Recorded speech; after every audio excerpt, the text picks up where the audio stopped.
The Paul Leslie Hour, helping people tell their stories. And now, your host, Paul Leslie. Hey, it's me. Hi and welcome.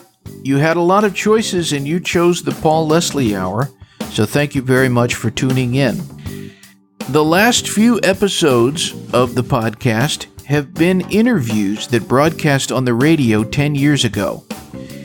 This was from a series called The Magic of the Music, The Birth of a Parrot Head Nation. We were exploring the fans who made up the very first Jimmy Buffett fan club called the Atlanta Parrot Head Club. They are still in existence. Next month, they are going to be celebrating their 30th anniversary. Pretty incredible. Joel Oates was with the Atlanta Parrot Head Club from the very beginning. We did this interview with him. I think you're going to find it's very entertaining. At times, it's funny. There were things I had to edit out because this is, after all, a family show.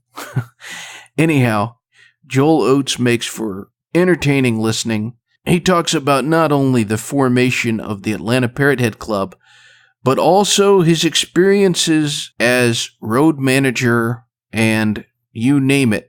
You can fill in the blank in terms of any number of things he did with the band A1A. Let me know what you think about the interview. Our special guest on this episode of Time After Island Time, where we're exploring the magic of the music, the birth of a Parrot Head Nation, is Mr. Joel Oates, longtime member of the very first Parrot Head Club, the Atlanta Parrot Head Club, the current director of events and merchandise, recipient of the 2008 Lone Palm Award, Joel Oates. Well, thanks for having me, Paul. My pleasure. I think most stories are best from the beginning. Where are you from? I'm originally from Pittsburgh. Moved to Atlanta in about 1980 and really haven't ever looked back. I love living in Atlanta, and I love the people. I love the area. So have you always been a music fan?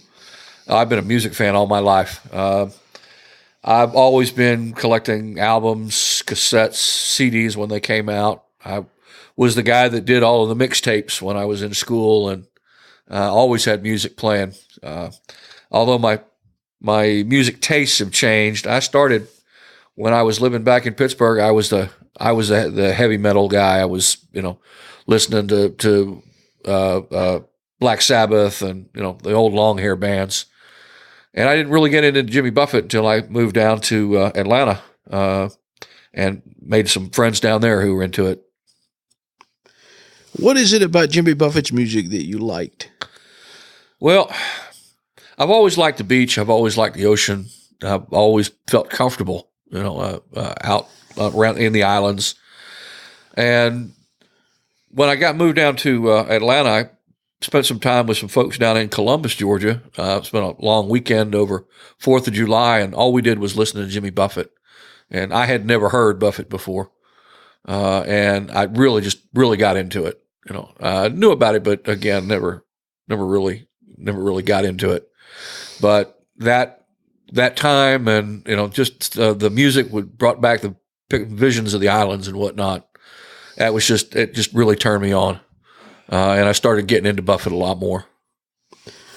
How did you discover the Atlanta Parrot Head Club, and what attracted you about the club? Well, that was actually before there was an Atlanta Parrot Head Club. I got introduced to Jeff Pike by a friend of ours, Darlene Saunders, who was one of those folks down in Columbus who helped introduce me to Buffett. She called me up one day and said, "Hey, you got to hear this guy playing over the checkered parrot. If you close your eyes, he sounds a lot like Jimmy Buffett." So she and I went over there, and I got to hear Jeff up on stage, and it really was. If I did the whole thing, closed my eyes, it really did sound like Buffett. So I started hanging out there more and more, and we got to know a lot of the people that were there and were coming back the same weekends and coming out for the happy hour. And one of them was this guy by the name of Scott Nickerson, who Jeff would let get up on stage every now and again. And Scott was Scott was just trying to learn how to play harmonica, and he would get up on stage with Jeff, and bless his heart, he has learned to be a hell of a harmonica player.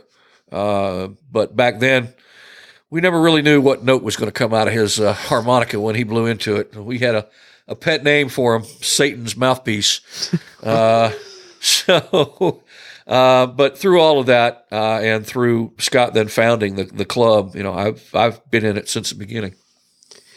And you've been described as the following: Mel Evans had the Beatles, A1A had Joel Oates. You drove them around, you fed them, you were the road manager. Tell us about that experience. That was an interesting experience for a young man, I'll tell you.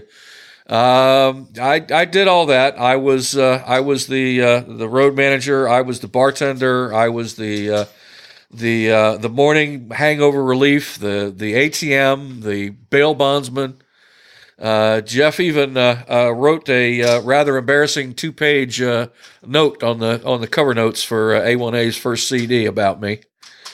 A1A Live, released in 1998. To quote the liner notes, "I would like to thank Joel Oates for being the best cook, bartender, drugstore, roadie, liaison, engineer, sound man, road manager, guitar tech, lost and found, bank, bouncer, referee, and friend. Long before A1A even existed, there would be no A1A show without Joel." Oh, he forgot one there, as Jeff liked to put it, after events coordinator. After show events coordinator. I was the one that was in charge of getting everybody together and the party together after the shows. They usually ended up at my place, but it was interesting traveling with these guys and partying. It got me to meet a whole lot of people who I still talk to today, but that time of my life is pretty much just a blur. So I was hoping you could elaborate a little bit on that, because this was during when the Parrot Head Nation was kind of forming. You got a chance to travel around and meet a lot of parrot heads. I'm sure you have many fond memories, but maybe there's a favorite. Oh, there's several favorites in there, but being as this is a family show, I can't put out a whole lot of them. I guess probably the one that sticks to mind is the what was it, Jeff? The second or third convention in New Orleans, when I ended up with Jeff Pike living with me for an extended, long lost weekend in New Orleans at the Holiday Inn on Royal. Jeff drove into town and found out that Margaritaville was going to put him up in the band house, which was over in Metairie. And he wanted to be in the center of the action. Well, I had just checked into the Holiday Inn there, and due to my Holiday Inn card, I had gotten upgraded to a junior suite.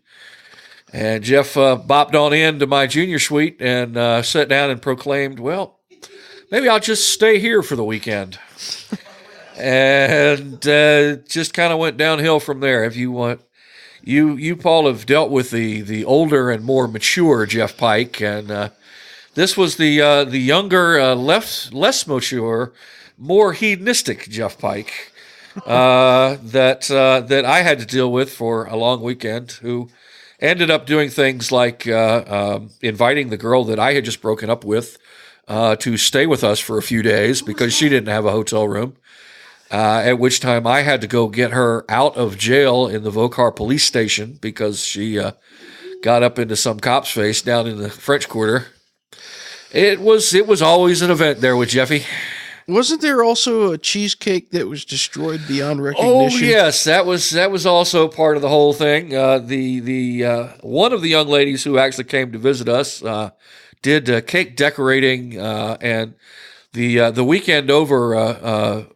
Meeting of the Minds is also my birthday, and she brought me a wonderful chocolate cheesecake decorated for my birthday that Jeff couldn't find any silverware or anything, so he just went in with 2 fingers one evening and scraped all of the chocolate off the top of it and left the rest of it sitting in the cooler. in all the water and everything. Yeah, boy. But this is one of my best friends. I love him. I do love him. And you hold the distinction of having attended every single annual event called Meeting of the Minds. You've been to every single one. That's correct. Tell us about that. I'm sure there are a lot of memories. Well, there's a lot of stories going back and forth between New Orleans and Key West. The first Meeting of the Minds, which was really just a bunch of us dropping in on Jerry Diaz's family vacation that they had set up in early November in New Orleans. We bunch of us got together. There were probably 80 people from 3 different clubs. Stayed at the Holiday Inn Royal on Royal Street. Ended up partying at the Causeway Bar and Grill there at the base of the Causeway, going over Lake Pontchartrain. That was a crazy time. Unfortunately, that's so many years ago. I don't quite remember quite as much of that as I used to. But some of the best memories, the first Meeting of the Minds in Key West, where Jimmy Buffett showed up and played on Green Street and played old music, played the music from Living and Dying in 3/4 Time and White Sport Coat and a Pink Crustacean, stuff like Woman Going Crazy on Caroline Street. And hearing that from a stage in the middle of a street on Green Street, Caroline's just one street over, that really, it was a magical evening. As we've been exploring on this series, the birth of a Parrot Head Nation took place in Atlanta, of all places. Why do you think that the first Parrot Head Club was started in Atlanta and not someplace else? Well, I have several theories about the first club being started here. A lot of it is Scott Nickerson, who Scott was very energetic, very outspoken, wanted to get laid, and it was just trying to get people together, people who enjoyed the same thing, trying to get a social group together. And at the same time, you've got Jeff Pike, who's very talented, who's playing a regular schedule at a local bar. And it just kind of, between the two of them, that produced the seed for the club to grow from. If you look through the years at all of the clubs that are out there, I don't believe that without, a local music scene and a local environment that's conducive for them to grow, they never do grow. And we had the ability here in Atlanta we had the good luck to have those elements together in one spot. When you look back through all the years of the Atlanta Parrot Head Club, what are you most proud of? I guess the thing that I'm most proud of with the whole club has been the level and the amount of community service that we have done over the years. The fact that we've always given back to the local community, that we've always strived very hard to do that, to reach out to the local community. But we've also had a lot of fun doing it at the same time. It's the whole party with a purpose mentality. We're having a party. We're having a get together. Well, let's see what we can do to expand beyond that. If the Atlanta Club were just a drinking club, if it were just a social club that all we did was get together at bars and happy hours and parties, I probably would have lost interest a long time ago.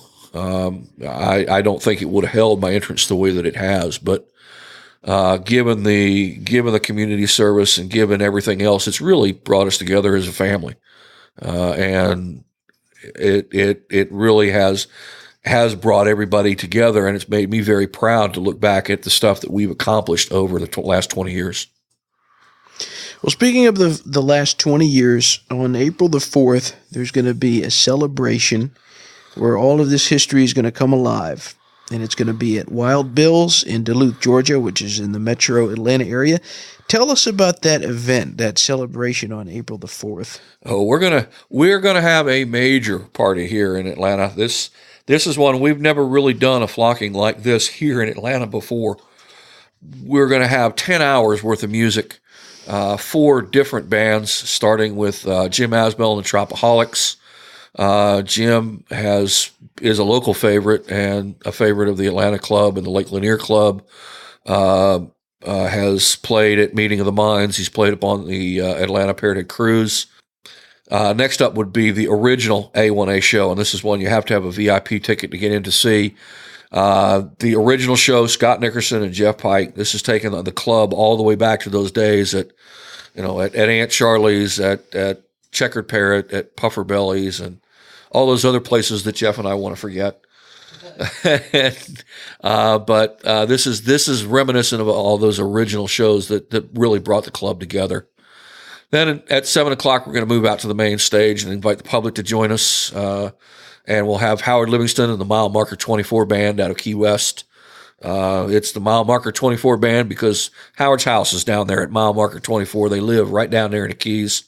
So they're living the Key West life, and they're going to come up here and sing about it.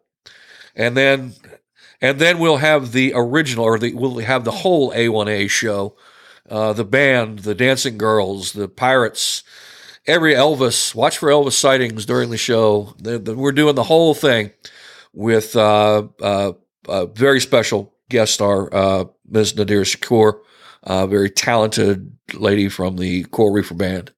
Very good. Everyone there will need to stop and say hello to Joel Oates. He'll be out and about making the rounds. Everybody will have to check out AtlantaParrotHeadClub.org for more information. Be there in Duluth, Georgia on April the 4th. I have one final question, actually 2. Jimmy Buffett is going to eventually stop touring. Probably, maybe not. But what do you think is in the future for the Parrot Head Nation as a whole? Well, Jimmy will tour as long as modern medical science can keep him going, but yeah, I got to figure at some point he's probably going to want to retire. Or I really have to say that I think that trop rock really has become a recognized genre now. Buffett led the way, but I think that there's enough people coming up behind, and it's from as the little guy, the one guy in the corner bar who knows a few Buffett songs and a few Kenny Chesney songs, up to the mainstream artists like Sonny Jim, Jimmy and the Parrots, Howard Livingston, the Mile Marker 24 band. These bands, the main stage, up to Kenny Chesney.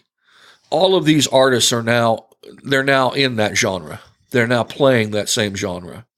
So I don't see that the Parrot Head organization will go away just because Jimmy has stopped touring. I could see Jimmy stopping touring and still putting out albums, still making music, but even still, the Parrot organization has just got too much momentum behind it, and there's too much momentum behind the trop rock genre that somebody's going to step up. Somebody will take that place, or many somebodies will take that place. That it will still continue. I'm looking forward to an Atlanta Parrot Head Club 30-year, 40-year anniversary parties. Somebody else is going to have to plan them, however, because this one's taking me absolutely crazy. My last question. This show is going out all over the world. So my final question is, what do you want to say to all the people that are listening in? What message do I want everybody to know out there? Come to Atlanta on April 4th and come help us celebrate.